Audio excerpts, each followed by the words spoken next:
Good evening বন্ধুরা, আজ হলো 5 আগস্ট মঙ্গলবার।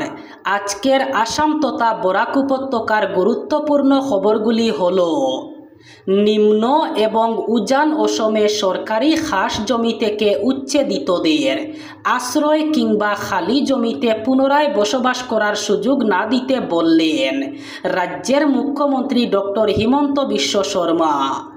মুখ্যমন্ত্রী বলেন, উচ্ছেদের ফলে আমাদের লোকের অবস্থা অনেক উন্নতি হয়েছে। এদের পুনরায় আশ্রয় দিলে পরিস্থিতি পুনরায় খারাপ হবে।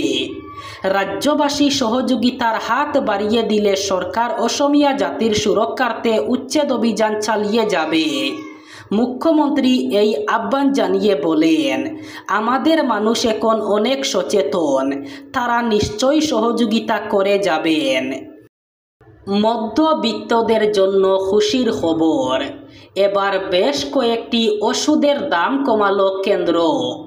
নিয়ম ভেঙে বেশ কিছু কোম্পানি কিছু ওষুধের সর্বোচ্চ খুচরো মূল্য অথবা ম্যাক্সিমাম রিটেল প্রাইস বেশি রাখায় এরকম 37টি ওষুধের ব্র্যান্ডের দাম কমিয়ে দিল কেন্দ্র। প্রতিটি ব্র্যান্ডের দামে লাগাম দিয়ে বিজ্ঞপ্তি জারি করা হয়েছে। নতুন এই দাম নির্ধারণে লাভবান হবেন অজস্র ক্রনিক রোগী, বিশেষ করে হৃদরোগ ডায়াবেটিসের রোগীরা, কারণ এই ব্র্যান্ডগুলি মূলত প্রেসার সুগারের। পাশাপাশি রয়েছে কিছু অ্যান্টিবায়োটিক, স্নায়বিক ও মানসিক সমস্যার ওষুধ এবং পেন কিলার। সংসদের চলতি বাদল অধিবেশনের পরেই কেন্দ্রীয় মন্ত্রিসভায় বড়সড় রদবদল ঘটতে চলেছে। এমনই ইঙ্গিত মেলার পর এ নিয়ে রাজধানীর রাজনৈতিক অলিন্দে জল্পনা এখন তুঙ্গে। সরকারি সূত্রে খবর, কেন্দ্রীয় মন্ত্রীদের কাছে প্রধানমন্ত্রীর দপ্তরের পক্ষ থেকে নির্দেশ এসেছে, বাকি পড়ে থাকা সমস্ত প্রকল্পের ফাইলপত্রের কাজ দ্রুত শেষ করে ফেলতে হবে। কাগজ কলমের কাজ আটকে রাখা যাবে না। যে সমস্ত প্রকল্পের কাজ সময়সীমা পার করে গেলেও শেষ হয়নি, সেগুলিকেও দ্রুত গতিতে সম্পন্ন করে ফেলতে হবে। রদবদলের ক্ষেত্রে শরিকদের সদস্যদের জায়গা দেওয়া শুরু থেকে বিহার নির্বাচনের সমীকরণ মাথায় রাখার সম্ভাবনাও রয়েছে। পাশাপাশি কেন্দ্রীয় মন্ত্রিসভায় বেশ কয়েকজন সদস্যের হাতে একাধিক দপ্তর রয়েছে, তাদের বার কমানোর কথাও ভাবছেন মোদি, অমিত শাহ। উপরাষ্ট্রপতি নির্বাচনে বিরোধী শিবিরের প্রার্থী হিসাবে কোনো ওবিসি অথবা মুসলিম মুখ চাইছে কংগ্রেস। আসন্ন বিধানসভা নির্বাচনের আগে বিহারের কোনো নেতাকে উপরাষ্ট্রপতি নির্বাচনে প্রার্থী করার দিকেও জোর দেবে কংগ্রেস। সেক্ষেত্রে তারিক আনোয়ারের মতো সংখ্যালঘু নেতা এবং কোনো প্রবীণ ওবিসি নেতার নাম নিয়ে ভাবনা চিন্তা হবে। আগামী 7 আগস্ট দিল্লির সুনেহরি বাগ রোডে রাহুল গান্ধীর নতুন সরকারি বাসভবনে ইন্ডিয়া মঞ্চের নেতাদের নৈশভোজ বৈঠক হবে। কংগ্রেস সূত্রে খবর, সেই দিন উপরাষ্ট্রপতি নির্বাচনে বিরোধী শিবিরে প্রার্থী নিয়ে প্রাথমিক আলোচনা হবে। চূড়ান্ত সিদ্ধান্ত হবে বিজেপি তথা এনডিএ জগদীপ ধনকরের উত্তরসূরি হিসেবে কাকে প্রার্থী করছে তা দেখার পরে। সেনাবাহিনী নিয়ে মন্তব্যের জেরে ভারতের সুপ্রিম কোর্টে বর্ষিত হতে হয়েছে লোকসভার বিরোধী দলনেতা রাহুল গান্ধীকে। আর সেই মন্তব্যকে হাতিয়ার করে কংগ্রেস নেতার বিরুদ্ধে তীব্র আক্রমণে বিজেপি। রাহুলকে সার্টিফাইড দেশদ্রোহী অথবা অ্যান্টি ন্যাশনাল আখ্যা দিল পদ্ম শিবির।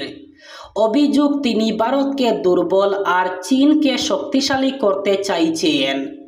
গতকাল শীর্ষ আদালত রাহুল গান্ধীর বিরুদ্ধে লখনউয়ের একটি আদালতে চলা মামলার উপর স্থগিতাদেশ জারি করলেও সেনা সম্পর্কে তার মন্তব্যের কড়া সমালোচনা করে জানায়, একজন প্রকৃত ভারতীয় এমন কথা বলতেই পারেন না।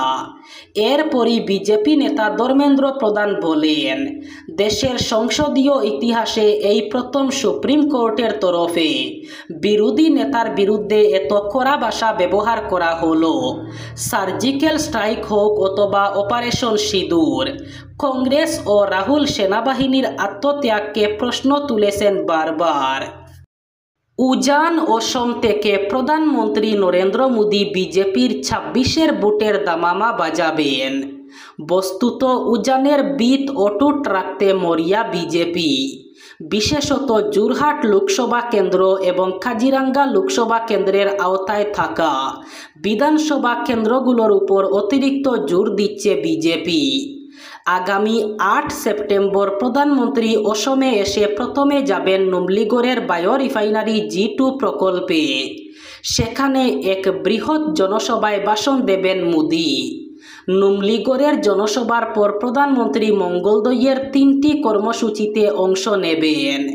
উপস্থিত থাকবেন ভূপেন হাজারিকার ১০০ জন্মবার্ষিকীর অনুষ্ঠানে। কিন্তু প্রথমে যাবেন উজান অসমের নুমলীগড়ে।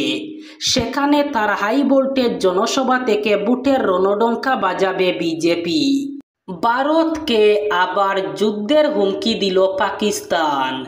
পাকিস্তানের ফিল্ড মার্শাল আসিম মুনিরের ভয়ঙ্কর আকাঙ্ক্ষার কথা ফাঁস করে দিলেন সেনা মুখপাত্র তথা মুনিরের অত্যন্ত বিশ্বস্ত সহকর্মী।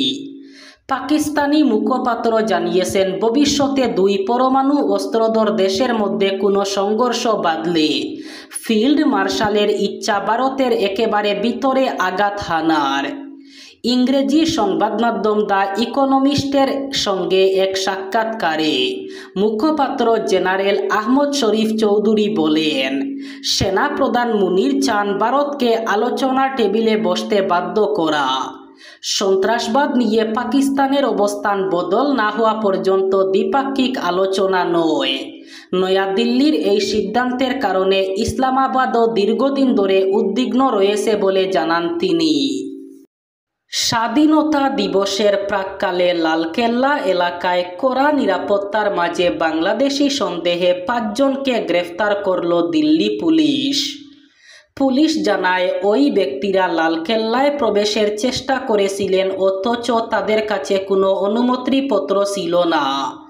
ফলে সন্দেহ হওয়ায় তাদের আটক করে জিজ্ঞাসাবাদ শুরু করা হয়। পরে গ্রেফতার করা হয় তাদের।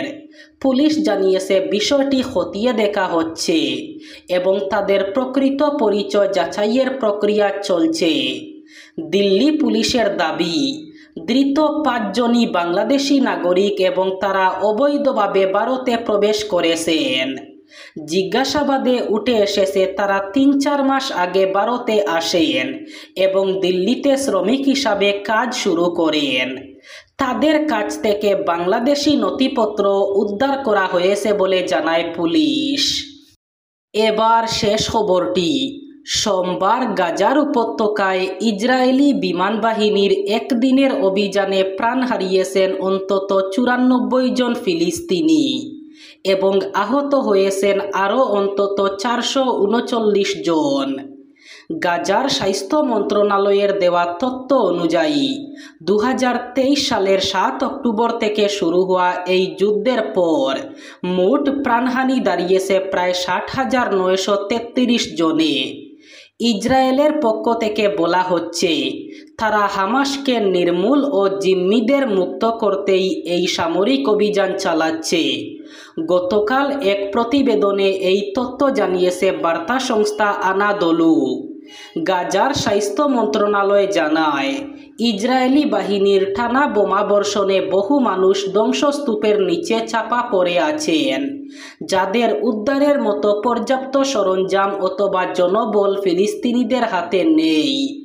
আহতদের চিকিৎসা দেওয়ার জন্য প্রয়োজনীয় ওষুধ এবং চিকিৎসক সংকটে পড়েছে হাসপাতালগুলো।